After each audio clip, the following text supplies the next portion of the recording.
when talking about your work to other people, there is this tension between people getting caught over explaining and describing in way too much technical detail versus trying to make work that may seem strange or spiritual or odd for some reason more palatable. And I want to talk about this, if you can hang with me for a minute or three.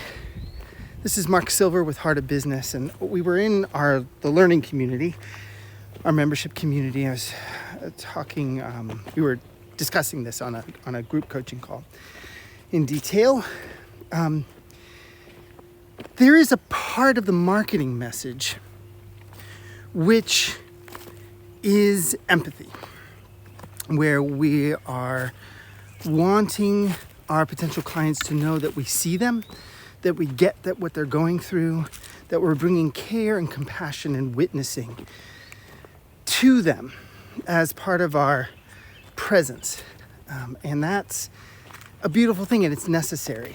And what this often entails is making sure that we're using their language, that we're not translating their experience into clinical or practitioner speak. Instead of an energy imbalance or some kind of insufficiency or whatever's going on, feel like crap, as an example for perhaps a health practitioner of some kind. Whoa, nearly walked right into a bramble. That would have hurt.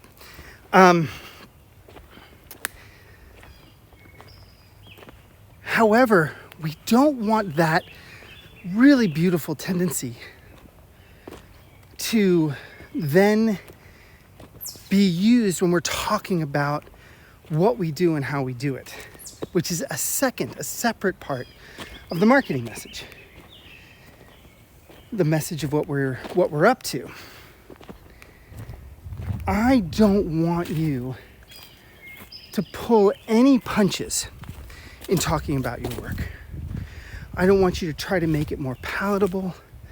I don't want you to take things that may seem a little odd or a little strange and talk about them with too much caution. And there's a few reasons for this. One is that making something palatable means taking it into language that doesn't always make sense, and we end up watering down what we do. And the watered down version doesn't make sense. It doesn't make sense to our hearts. It doesn't make sense to people who would really love what we do.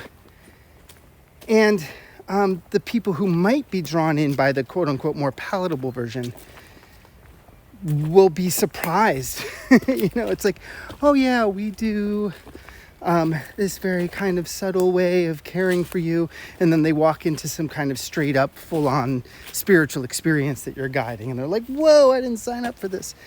And so you want people to see and hear how you talk about it.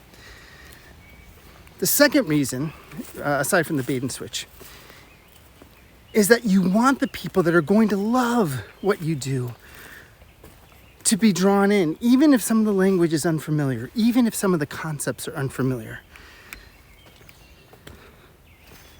We have to trust that once people feel seen, once people feel cared for, once they know that you get their situation, that they are able to leap, they are able to follow you.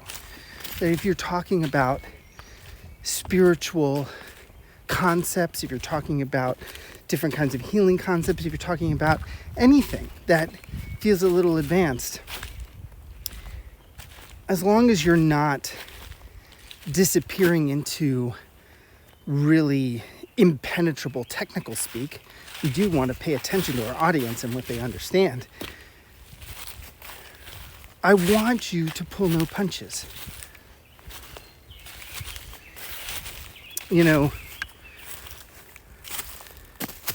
I don't pull any punches about doing Sufi spiritual healing in the context of this work. We jump right into it because that's how I know how to deal with that aspect of things. People are intrigued. They either know about it or they don't know about it. But there's a recognition there, like, oh, there's something true or interesting here that is worth checking out. I want you to trust that. The third reason to not pull any punches is that it allows your full self to show up.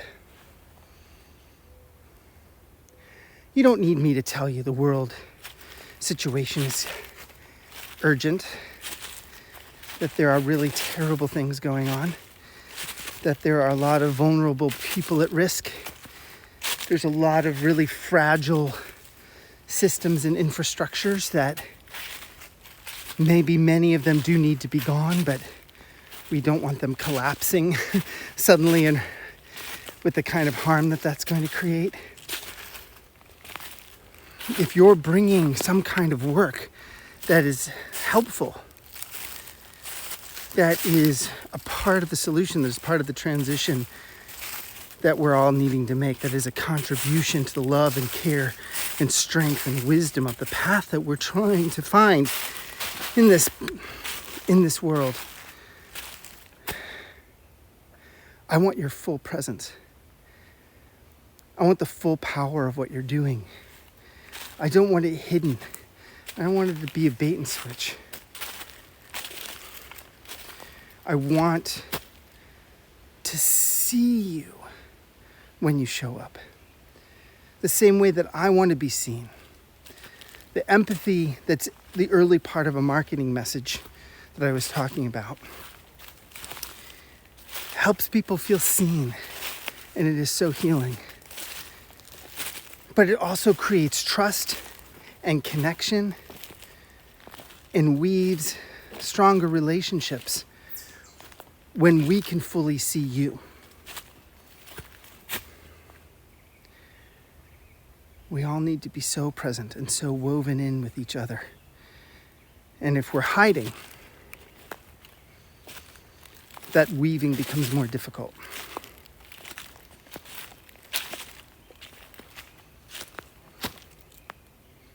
Let's see the full you. Bring the empathy, bring the care, and bring your full self. Love and love and love.